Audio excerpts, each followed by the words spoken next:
HSC 2025 শিক্ষার্থীরা আজকে আমরা আলোচনা করব বাংলা সেকেন্ড পেপার 9 নং প্রশ্ন নিয়ে আমরা আলোচনা করব। সেটা হচ্ছে আবেদনপত্র। যেহেতু 9 নং প্রশ্নে একটা আবেদনপত্র আসে আর একটা বৈদ্যুতিক চিঠি আসে, যেহেতু দুইটা আসে, দুইটা থেকে যে কোনো একটা দিতে হবে, তাই আমরা আজকে আবেদনপত্র নিয়ে আমরা সাজেশন দেব।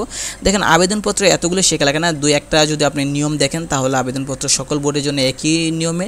তো দুই একটা শিখলে বা দুই একটা বা একটা যদি আপনি ভালোভাবে বুঝেন যে কীভাবে লিখতে হয়, তাহলে আপনার জন্য যথেষ্ট হয়ে যায়। তো আমাদের চ্যানেলটা সাবস্ক্রাইব করে রাখবেন, কারণ আমরা অ্যাডমিশন টেস্টের জন্য ভিডিও আপলোড করে থাকি। তাছাড়া আপনারা পরীক্ষা সংক্রান্ত সকল সাজেশন এবং আপডেট এবং পরীক্ষা পরবর্তীতে সকল খবরাখবর আপনারা পাবেন। তাই চ্যানেলটা যাতে হারিয়ে না যায় সেজন্য আপনারা সাবস্ক্রাইব করে রাখবেন, সকল আপডেট তথ্য আপনারা সহজে পেয়ে যাবেন।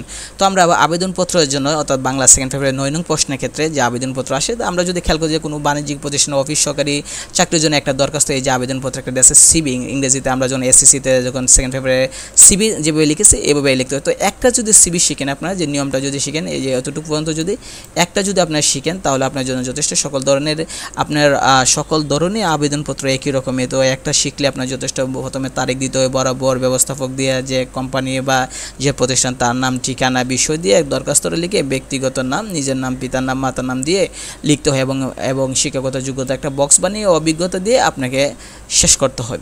তো সবগুলো কিন্তু একই নিয়মে। তো এই ক্ষেত্রে কিন্তু সাজেশন বলতে আমরা তিনটা মাত্র আবেদনপত্র তিনটা আমরা সাজিয়েছি, যে নিয়মগুলো শুধু দেখার জন্য, এবং একটা নিয়ম আপনার শিখে যাবেন। একটা নিয়ম শিখলে যে কোনো আসুক আপনারা এই নিয়মই দিবেন। তো এটা হচ্ছে আমাদের সাজেশন।